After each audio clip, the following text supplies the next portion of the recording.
Sebanyak 34 tenaga honorer menggelar aksi di kantor BKD Lombok Barat, Rabu. Aksi itu buntut, usai mereka dinyatakan tidak memenuhi syarat dalam proses rekrutmen PPPK. Salah satu guru honorer SDN 6 Bunmas, Sarjan, mengatakan aksi tersebut dilakukan semata-mata untuk memperoleh kepastian dari pihak BKD terkait penyebab mereka dinyatakan TMS pada tahap akhir seleksi PPPK.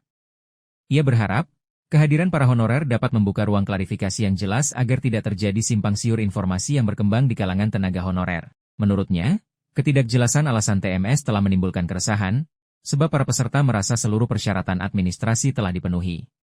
Sarjan menuturkan, proses seleksi PPPK yang mereka jalani terdiri dari 4 tahapan. Pada tahapan pertama hingga ketiga, seluruh berkas dinyatakan memenuhi syarat. Namun, pada tahap keempat atau terakhir, mereka justru dinyatakan TMS. Ia juga menyoroti persoalan administrasi yang disebut-sebut menjadi alasan dirinya TMS, yakni surat keterangan mengajar dari kepala sekolah. Menurut Sarjan, dokumen tersebut telah diunggah dan dinyatakan memenuhi syarat saat proses pendaftaran.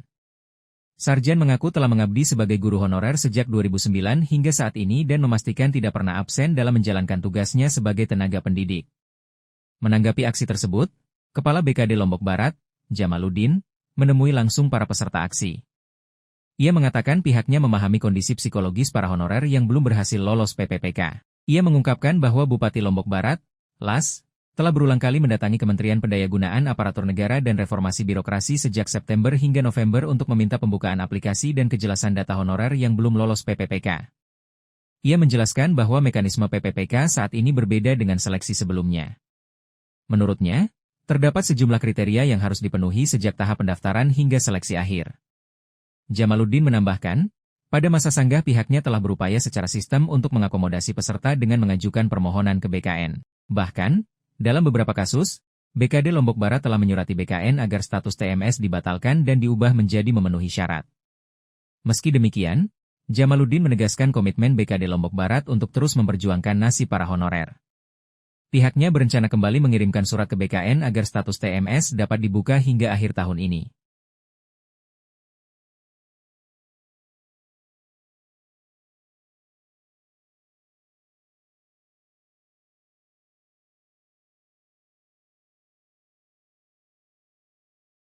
Pegawai ada yang kurang berkenan dalam pelayanan teman-teman kami, saya selaku pimpinan mohon maaf, termasuk dalam penerimaan ini. Manakala ada hal yang kurang berkenan, penyampaian saya maupun tutur kata saya maupun penjelasan saya yang kurang berkenan, nanti mohon dimaafkan lah. Masih ada ruang komunikasi kita untuk bisa berkomunikasi. Sila Ibu datang ke BKD, Bapak datang ke BKD untuk kita komunikasi secara langsung. Kami membuka pintu secara lebar untuk komunikasi. Baik.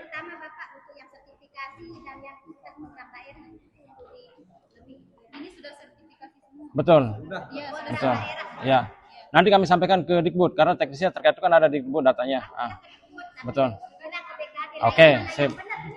Oke. Nanti kami koordinasi, Bu. Nanti kami koordinasi ya. Setelah dari kami oke. Ya. 34. Nanti saya minta datanya. Kami akan cross check. Kalau memang Bapak Ibu misalnya nih ya, masuk database ya apapun itu, kembali lagi kami hanya pelaksana kebijakan. Kami akan coba sampaikan ke pimpinan. Seperti ini masuk database pendataan 2022 atau seperti apa. Misalnya seperti Bu tadi, ada kendala tidak masuk database tapi aktif bekerja secara terus-menerus. Pada saat tahap 2 kemarin itu kan diperbolehkan secara aturan, Bu. Mereka sekalipun tidak masuk database 2022, tapi aktif bekerja minimal 2 tahun, ada surat keterangannya, maka diperbolehkan untuk ikut seleksi tahap 2. Nah, lupa juga saya sampaikan tadi, Bu, menyampaikan ada yang sudah bekerja sejak tahun 2007, Bu ya. Di TK 2 Dasantapen ya? Bukan SD2 Dasantapen, bukan. Oh, K2. Nah, kemarin mungkin sempat viral Pak Asmundi di teman-teman di pergerakan. Itu saya jawab sekarang, kenapa dia tidak lulus pada saat seleksi administrasi? Karena yang bersangkutan tidak aktif, ada surat keterangan tidak aktif dari kepala unit kerja dan kepala sekolahnya. Jadi sekarang saya jawab, kalau kemarin mungkin tidak bisa saya jawab secara langsung, tapi kebetulan Ibu ini honor dari tahun 2007 dan sudah masuk PKR. Kemarin sudah mengikuti alur, cuma dia TMS-nya di masa sanggah.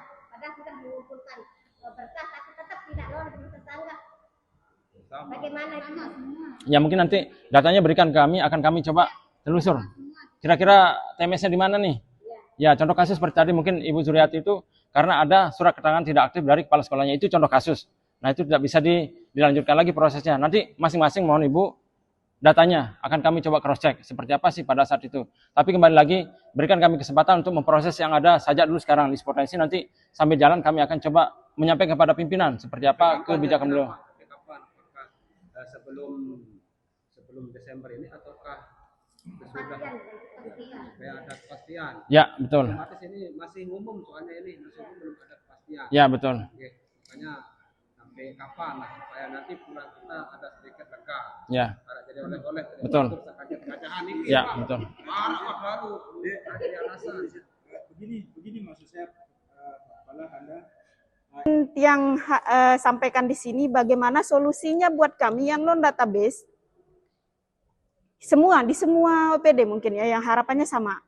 Tapi saya yang pernah mengikuti tes P3K tahun 2023 punya nilai 396 dan ikut lagi di tahun 2024 tapi TMS. Alasan TMS di sana kitir gaji saya terputus kontrak di tahun 2023. Yang dimana di tahun 2023 itu tidak ada pengangkatan. Dari tahun 2021, 22, 23 itu tidak ada pengangkatan, Pak. Saya masuk dari 2021, tidak ada pengangkatan kontrak. Saya sadari penuh, jadi saya dimasukkan di SK-nya, SK khusus. Karena saya diangkatnya sebagai relawan waktu itu, jadi di tahun 2023 saya dijadikan tenaga khusus. Akhirnya alasan TMS di sana yaitu pemutusan kontrak dari tahun 2021 ke 2023-nya. Itu alasan TMS-nya, Pak. Nah, sekarang harapan saya bagaimana untuk kami dipertahankan saja. Saya tidak muluk-muluk, Pak, untuk tidak dijadikan PNS atau apa. Mungkin yang lain oke. Karena mereka punya waktu yang cukup lama mengabdinya. Kalau saya tidak muluk-muluk, Pak. Saya hanya ingin bertahan saja. Kami yang non-database ini minta dipertahankan saja, itu saja Pak. Untuk tidak dirumahkan saja. Itu kami nggak muluk-muluk kok Pak. Harapannya.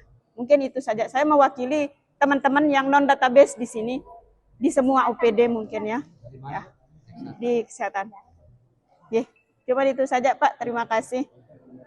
Assalamualaikum warahmatullahi wabarakatuh. Database BKN. Berapa kali Tiangcas selalu muncul nama saya di sana. Waktu itu saya sudah ikut tes TPP 3K tahap pertama, tahap kedua, tapi tidak diloloskan. Ujian pertama saya di SMA 1 Kuripan waktu itu. SMA 2 Kuripan. Ya, pertama, kedua. Tapi tidak lolos juga. Dan yang ketiga saya terakhir di SMA 1 Gunung Sari waktu itu. Pernah. Makanya saya emang di pertama kemarin PCSN pertama kemarin terkait masalah informasi. Nah, saya masuk di tahap kedua. Nah, di tahap kedua ini setelah ada pengumumannya ternyata Anda tidak lolos administrasi katanya. Apa itu alasannya? Padahal semua persyaratan sudah saya upload dari KTP, dari ijazah, dari surat keterangan mengajar, dari SKCK maupun dan sebagainya sudah saya upload. Jadi tolong Pak, mohon ini dengan sangat-sangat hormat menjadi ingin untuk menjadi yang seperti teman-teman yang sudah lulus kemarin. Dileng apa aneh ya ngonek lalu. Ada lagi silakan. Download Tribun X sekarang. Menghadirkan lokal menjadi Indonesia.